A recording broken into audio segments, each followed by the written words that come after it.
CRC 556 line, the low odour toolkit in a can.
Episode 11 of CRC Speedshow TV. Only 3 more sleeps until we see you all at this year's Expo. Yeah, really looking forward to it this year. There's so much to see and do, as I mentioned briefly in the last episode, with this new edition called Retro-orama. Quite intriguing, very intriguing indeed. Basically, what we've done is converted a specific area of the venue, ASB Showgrounds, into a village market. It's all about retro and vintage. So what will you see? Lots of memorabilia and collectibles, for a start anyway. There's also going to be stands with genuine and reproduced retro and vintage clothing, arts, accessories, homemade jams. No, I'm kidding about that, but basically it's just going to be a great place to hang out. And if you're up for it, and I know you are, bro, I know you are, there is a makeover site where you can get the treatment to become a genuine rockabilly pin-up. I do think you need a black dress, it'd be quite slimming. Hey. There could be a challenge in there somewhere.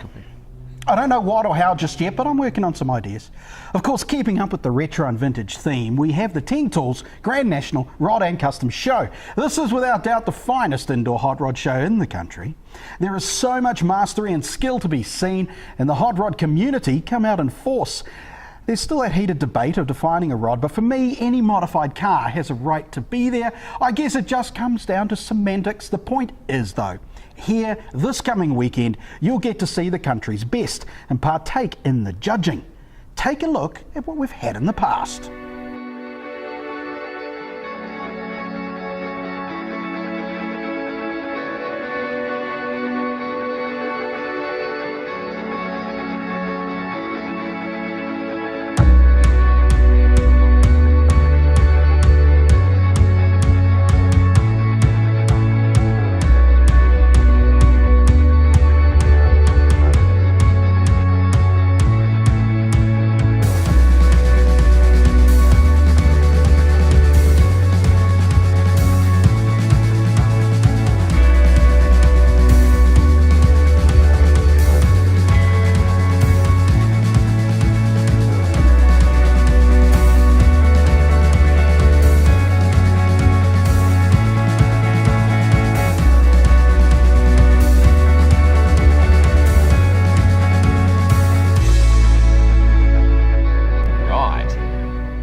Movies? Yeah, movies. Not talk about playing movies, because there's things to do. We are gathering a collection of iconic movie machines for you to drool over. This is going to be great. It's going to be hard to pick one over the other, though, as they've all got a pretty special place in our hearts, you know, like Mad Max, General Lee, DeLorean, Eleanor, Herbie, Christine. The list goes on. The list does You're go older on. than me, so you've got any more? Well, that's just wrong for a start, but I would say, Mad Max, General Lee, DeLorean, you know, Mad Max, General... No, I can't pick one. So answer's no then? Yeah, I can't pick one. Well, I know another section of the show that will have a lot of interest too. The Century Batteries Ultimate Garage Giveaway. Thousands, yes, that's right, thousands of dollars worth, yeah, that's a lot, of garage and automotive gear, and one of you will be winning it all. All you need to do is go grab an entry form at the show, then follow the instructions. They're fairly simple. Dave wouldn't be able to do it, but they're fairly simple, and when you've completed the tasks, go put the form in the box in the main foyer. The winner will be drawn at 4 p.m. on Sunday, but don't worry if you're not there, because like many other things across the weekend, we're going to be streaming that live on our Facebook page. Hey, feel like throwing out some of the latest news now? Suppose. Okay, Let's have some news then. Hang on a minute. Before we do the news, don't you normally do a rant before the news? Normally. Not this week. I'm too excited about the show. I'm not angry this week. He's not angry. He's not angry, righto. He's angry. It's been around since 1978, and it's still going strong. The new Toyota Supra is being unveiled at this week's Goodwood Festival. Oh, to be there. The 5th version is a 6-cylinder rear-wheel drive boost, and it's been a sporty favourite, of many since it was created. So much so that Toyota have already had pre-orders for this new beast of a model. At Goodwood, the prototype will be dressed up by Toyota Gazoo Racing. That's the team that won at this year's 24-hour Le Mans.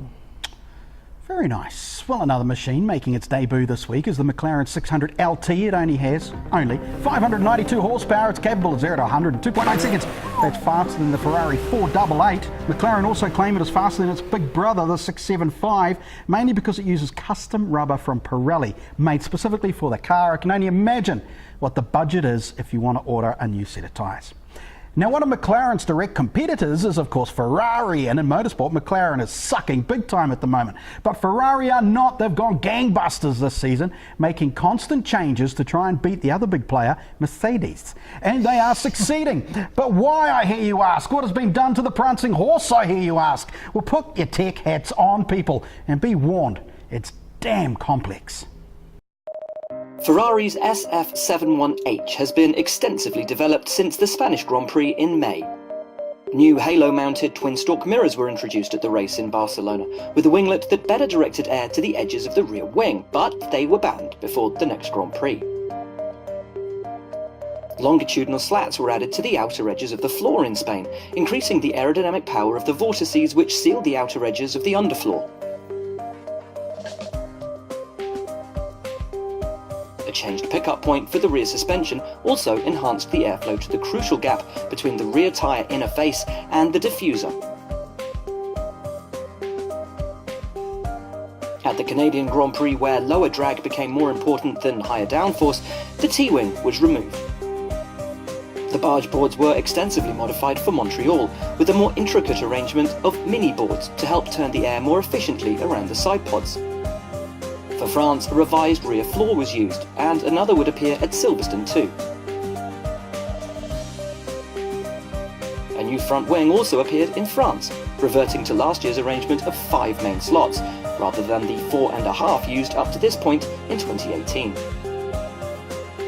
The new wing also incorporated developments to the end plate to better direct the flow around the front wheels.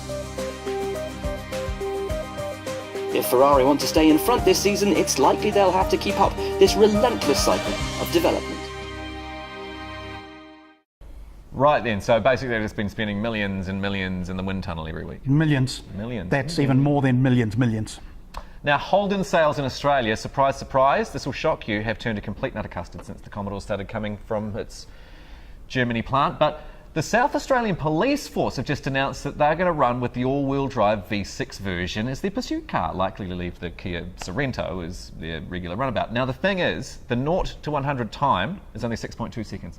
Not sure if that's going to be good enough to be classed as a pursuit machine today, but in saying that, they can still modify the ECU, and that should make a massive difference. It does run a 9-speed auto, though. But no surprises. It looks like a, how did you say it before? Mercedes. 6.2 seconds to 100 k's.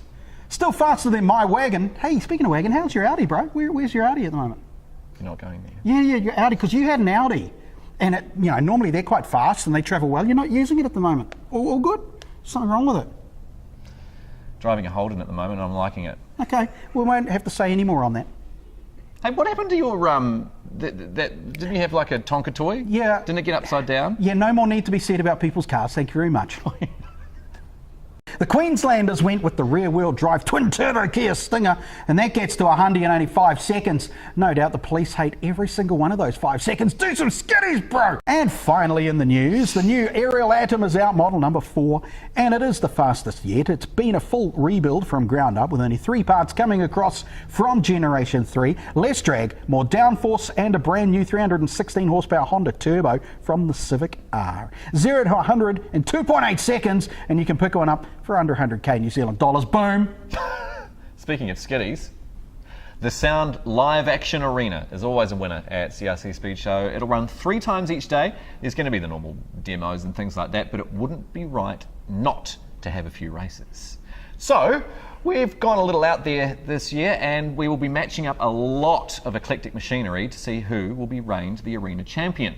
The crowd-pleasing lawnmowers, they're back, along with the uni students and their SAE formula machines, but we also have managed to drag in some off-road buggies to have a bit of a crack. Completely unsuitable for light racing, but the drivers are up for the challenge, and we want to see them go up against the rally and drift cars. Yeah, there's a V12 going to be there, and I'm looking forward to seeing how they will adapt those dirt machines. Our show VIP will also be in the arena, the one and only Stig, and we have 4 lucky souls that will be getting some driver training with the Man in Black. They are going to look forward to that part of the weekend, and we'll get to see them out there making fools out of themselves. We shall see everybody there. I'm in.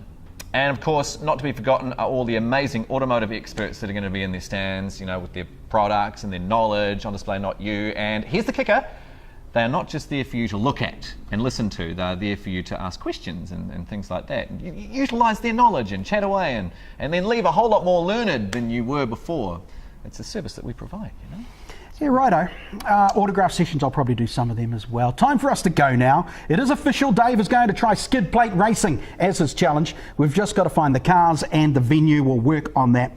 For now, though, it is goodbye. We look forward to seeing you on the weekend. Just head to speedshow.co.nz if you need any last-minute information. Get those tickets. We want to see you there. Gates open at 9 too, and every year there are queues. Yep, it's a popular event. But that's good, because there's plenty of coffee and food in the venue to build your energy back up for... I'll need a lot of energy, mainly because you're going to be there and you're a nightmare.